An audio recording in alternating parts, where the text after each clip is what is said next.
You meet someone at a coffee shop who changes your life. You miss a flight that later crashes. You lose a job that leads to your dream career. Coincidence?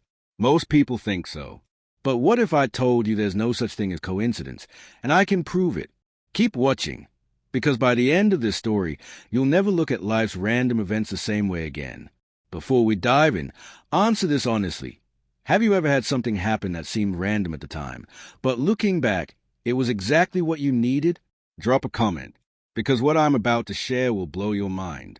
His name was Marcus Chen, 34 years old, software engineer in San Francisco.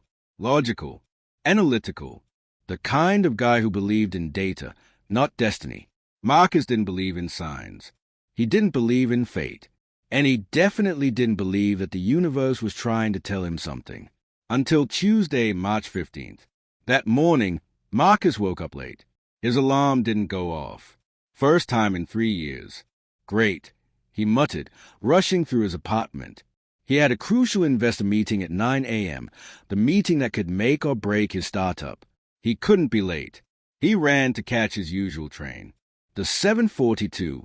The doors closed literally 2 seconds before he reached the platform. "You've got to be kidding me," he said out loud, watching the train disappear into the tunnel. The next train? 15 minutes away. He'd be late. The meeting would start without him. Months of work, gone. He paced the platform, furious. Why today? Why this morning? But here's where it gets interesting.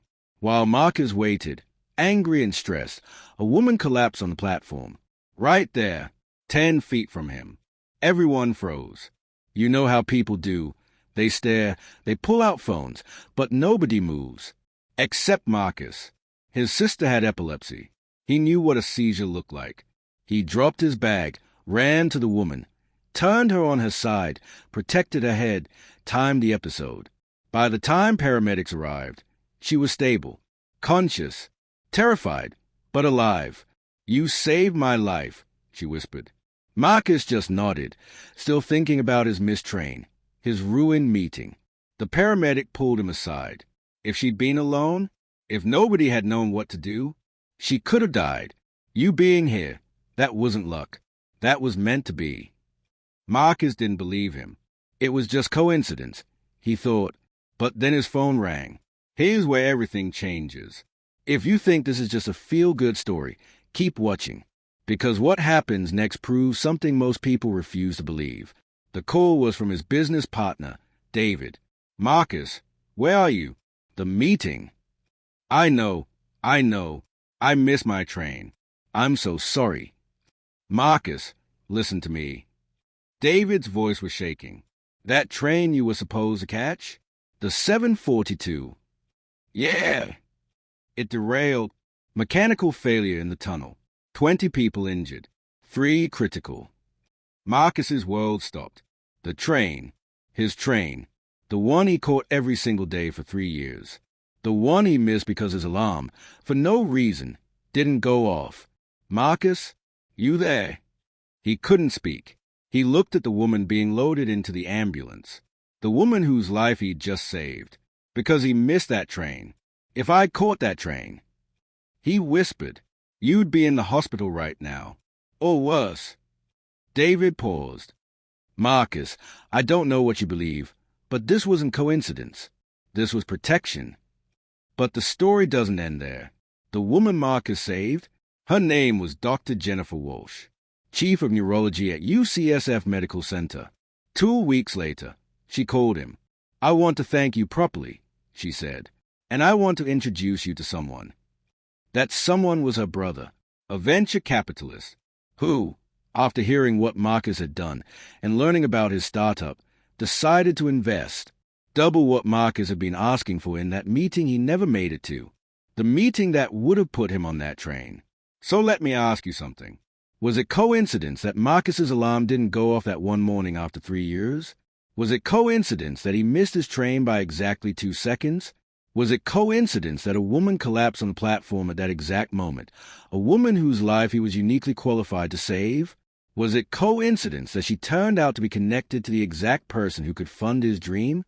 Or was it something else? Here's what Marcus realized, and what I want you to understand. There are no coincidences. There are only events we don't yet understand the meaning of. That missed alarm wasn't bad luck. It was a warning. That missed train wasn't a setback. It was a shield. That woman collapsing wasn't random. It was purpose. Every coincidence in your life, the person you randomly bump into, the opportunity that falls through, the plan that gets ruined, they're not accidents. They're redirections. Think about your own life. That job you didn't get that devastated you. What door did it open? That relationship that ended? Who did it make space for? That flight you missed? That call you ignored? That wrong turn you took? What if none of it was random? What if the universe has been protecting you, guiding you, preparing you all along, and you just didn't realize it? So here's my challenge to you. Stop believing in coincidences. Start looking for the pattern. Start asking, what is this trying to teach me? Where is this trying to take me? Because once you stop seeing random events and start seeing divine design, everything changes. Now I want to hear from you. What's a coincidence in your life that turned out to be something more? Share your story in the comments. I read every single one, and your story might be exactly what someone else needs to hear today. If this shifted your perspective, hit that like button. Subscribe for more stories that make you see life differently. And share this with someone who needs to stop fighting the detours and start trusting the journey. Remember, nothing is random. Everything is connected, and you are exactly where you're meant to be. Thanks for watching. I'll see you in the next one.